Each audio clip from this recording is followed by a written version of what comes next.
everyone, in today's video I'll show you how to set background process limit on Samsung Galaxy S24 and Plus. In this video I'm gonna show you how you can do it.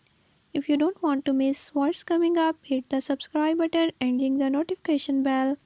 Watch complete video and learn how you can do it. Let's watch the video.